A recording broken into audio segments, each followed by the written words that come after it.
Merci Madame la maire. Je laisserai ma collègue Nadia El Hajaji compléter mon intervention. Ces subventions sont plus que bienvenues. Nous avons régulièrement interpellé ce conseil municipal autour des questions de l'aide sociale, telle la création d'un CCAS ou une demande de subventions supplémentaires pour le secours populaire. Et je tiens à remercier encore Madame Marie Corneille de m'avoir reçu pour m'expliquer en détail le fonctionnement du budget global de l'aide sociale dans notre ville. Il s'agit d'1 million d'euros divisé en deux, 500 000 euros pour les subventions d'associations, 500 000 euros pour les services sociaux de la ville. Ce budget est utilisé jusqu'au dernier centime. La limitation de ce budget heurte ainsi les besoins formulés par les associations et les besoins sociaux d'une ville dont la population est pauvre, comme vous le rappeliez vous-même, Madame la maire, au micro de France Info le 22 septembre.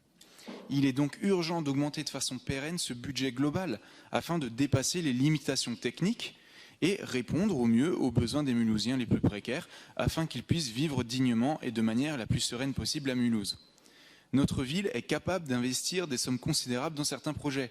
Par exemple, vous l'avez montré tout à l'heure, en annonçant aujourd'hui plus d'1 600 000 euros dans le réseau de vidéosurveillance.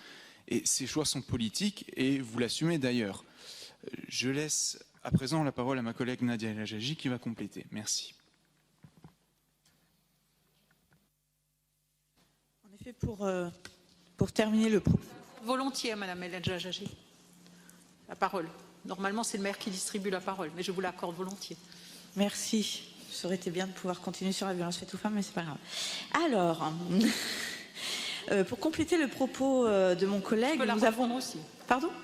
Non, mais je vous en prie. Nous avons ici au sein de notre assemblée des personnes qui font partie de la majorité municipale, qui font partie de la majorité régionale, mais aussi de la majorité au sein de la collectivité européenne d'Alsace. Et il y a des leviers qui peuvent s'articuler en faveur de l'insertion sociale et professionnelle, entre autres la formation, l'accompagnement des personnes au RSA, les aides qu'une municipalité notamment peut donner, notamment en matière de lutte de l'exclusion comme aujourd'hui.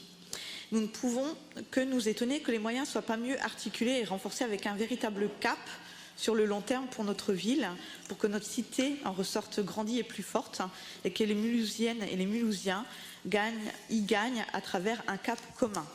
Au-delà de la question du cumul de mandats où nous ne partageons pas la même vision, mais dont vous faites les louanges, concrètement, où sont les effets bénéfiques?